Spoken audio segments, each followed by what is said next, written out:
Céline Leblanc. Alors bon, vraiment avec beaucoup d'émotion, aujourd'hui j'évoque mon amitié profonde avec Jean-Luc, pratiquement 20 ans de moments et d'échanges intenses autour de la philosophie mais aussi de la pédagogie et de l'art. Au départ, nous nous retrouvions au miroir sur de nombreuses choses. Universitaires tous les deux, lui docteur en philo, moi agrégé de lettres et diplômé de pédagogie musicale. On avait opté tous les deux pour une pédagogie de qualité. Du coup, il était en école privée avec quelques heures et se consacrait à son écriture. Et moi-même avec ma propre école de piano et de chant, après avoir enseigné au conservatoire. Nous étions dans la création, Jean-Luc, on l'a dit, créateur, artiste. Il a écrit de nombreux ouvrages. Moi, de mon côté, je joue et interprète des spectacles que je conçois et je n'écris que rarement. Mais là, vous allez voir, nous avions chacun un enfant, c'est tout bête. Lui une fille, moi un garçon. À peu près du même âge. Voilà, donc c'est vraiment...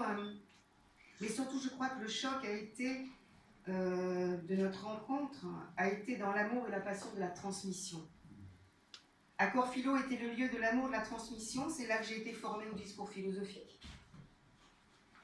J'ai été l'élève de Jean-Luc au sens grec. Et il a eu beaucoup d'élèves. Il parlait de ses muses, nombreuses. Et c'était le terme qu'il aimait dire, d'ailleurs dans son estime pour les femmes et son âme assez romantique.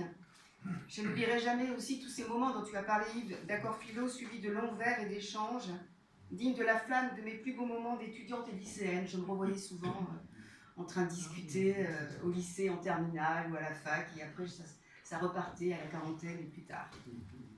Voilà, donc c'est vraiment... Jean-Luc, profondément et sincèrement féministe, nous a soutenus, moi et d'autres femmes, dans le lancement de nos cafés philo en 2001 pour le mien. Il a co-animé avec moi pendant presque 15 ans. C'est vrai que les derniers temps, il était plus occupé, et donc je me suis lancée toute seule depuis 2 ans, avant qu'il disparaisse. Et il a vraiment beaucoup participé au ressourcement de l'énergie pour me réaliser en tant que femme, artiste et philosophe. Je vais juste vous dire un petit poème que j'ai écrit l'année dernière, quelques jours après sa disparition, et interprété 2 œuvres musicales, car il était toujours présent à mes concerts piano-poésie, et il adorait Chopin, donc je vais me permettre de jouer 2 morceaux de Chopin qu'il appréciait particulièrement. Alors donc ce poème, L'enfant éternel, que j'ai écrit il y a 1 an. Sourire, sursaut autant indécis qu'affirmé pour ne pas s'opposer, mais surtout gagner la friandise, profiter de la vie, être reconnu, être aimé. N'est-ce pas au fond la base de l'âme d'un artiste, un enfant éternel, se ressourçant des échanges d'amour et de culture pour en créer de nouveaux? Et comme inconsciemment transmettant et sculptant ce que peut avoir de meilleur l'âme humaine. Oui, Jean-Luc, tu flirtais autant avec l'avancée que le recul, ce qui te donnait ton merveilleux équilibre de philosophe.